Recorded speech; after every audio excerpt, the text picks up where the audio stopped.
नमस्ते मित्रों, आपका स्वागत है मेरे चैनल साहित्य का सफर में। मैं आप सभी को आज ये बताना चाहती हूँ कि कोई कहते हैं कि कैसे पढ़ाई करें, अर्थात जो गृहिणी होती हैं विशेषकर वह पढ़ाई कैसे करें। तो आप लोगों को बहुत ही मोटिवेशन मिलेगा मेरी ये वीडियो सुनकर। आप लोग जरा भी वीडियो को स्किप ना करें और ध्यान से सुने।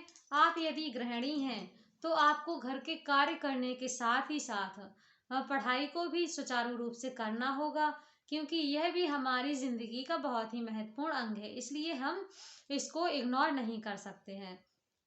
अर्थात जब भी आप थोड़ा सा भी पढ़ लें मेरी वीडियो के माध्यम से, यदि आप चाहें तो मेरी वीडियो को खाना बनाते समय या कुछ कार्य करते समय आप अपने किचन में भी रख लेंगे और सुनते जाएंगे तो आपको बहुत ही मोटिवेशन मिलेगा और आपको बहुत कुछ सीखने को मिलेगा।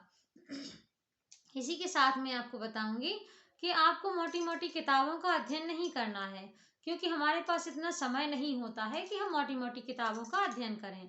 आपको सिर्फ क्या करना है कि सिलेबस को देखिए। सिलेबस में क्या दिया गया है, आप किस क्षेत्र में तैयारी कर रहे हैं, आपको यह देखना है कि उस क्षेत्र का सिलेबस क्या है। आपको सिर्फ सिलेबस के अकॉर्डिंग ही कार्य करना है। और जो घर परिवार के बहुत सारे काम होते हैं, आप यदि चाहें तो उन कामों में से थोड़ा सा समय अपने लिए जरूर निकाल सकते हैं, क्योंकि ये जो समय है ये हमारे लिए बहुत ही उपयोगी है। ऐसा समय कभी नहीं आने वाला कि कोई आपसे कह दे कि आप जाइए और तैयारी कर लीजिए। तो पढ़ाई के लिए अलग से समय कभी नहीं मिलने वाला। इसलिए जो अभी है वह ही अभी है। इसलिए सभी कार्य हमें अभी करने हैं। बच्चों को भी देखना है, घर भी देखना है, परिवार भी देखना है और अपनी तैयारी भी देखनी है।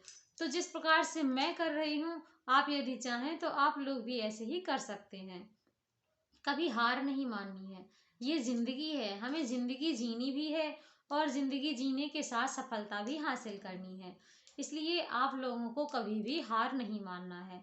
जिस प्रकार से तैयारी करने का जब भी जहां भी समय मिले, आपको मन में, अपने मन में ही वह सब याद करते जाना है। जो भी आपने पढ़ रखा है आप उसको एक बार दोहराइएगा, क्योंकि जब आप उसको दोहराते हैं और पेपर हॉल में जब बैठते हैं तो यदि वहां पर अभी तो बहुत अच्छा चल रहा है कि बहुविकल्पीय प्रश्न आ रहे हैं, तो जब भी बहुविकल्पीय प्रश्न आते हैं तो उनमें हमको थोड़ी सी सहूलियत मिल जाती है, क्योंकि वहां पर हमें वो पॉइंट ऑफ व्यू देखने को मिल जाता है कि हाँ मैंने ये प्रश्न पढ़ रखा है।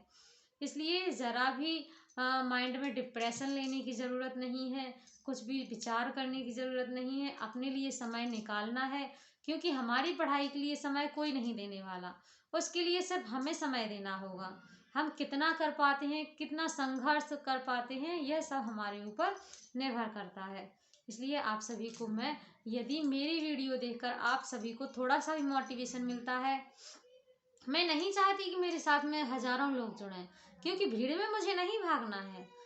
भीड़ में भागने से कोई मतलब नहीं है। यदि हम अकेले चलते हैं, हमारे साथ यदि 10 लोगों की भी जिंदगी संवरती है तो वह मेरे लिए बहुत है। मैं इतना नहीं सोचती कि मेरे साथ में बहुत से लोग भागें। बस यदि 5 से 10 लोग भी मेरे से प्रभावित होते हैं, मुझसे प्रभावित होते हैं, तो मेरा यहाँ पर कार्य करना सार्थक हो जाता है। और मैं चाहती हूँ कि जिस प्रकार से मैं कार्य कर रही हूँ वैसे ही आप लोग एक रूटीन बनाइएगा।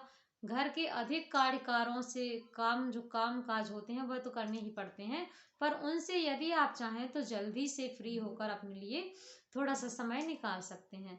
वह समय निकालना अभी आपको ज़रूरी है, क्योंकि अलग से कभी ऐसा टाइम नहीं आने वाला कि आपको हमेशा के लिए फ्री हो जाना है और वहाँ पर आप अकेले केवल पढ़ाई करें। तो ऐसा समय कभी नहीं आने वाला। जो अभी है वो अभी है। इसलिए अभी जागिए, अभी पढ़िए, अभी अपने लक्ष्य को प्राप्त करिए।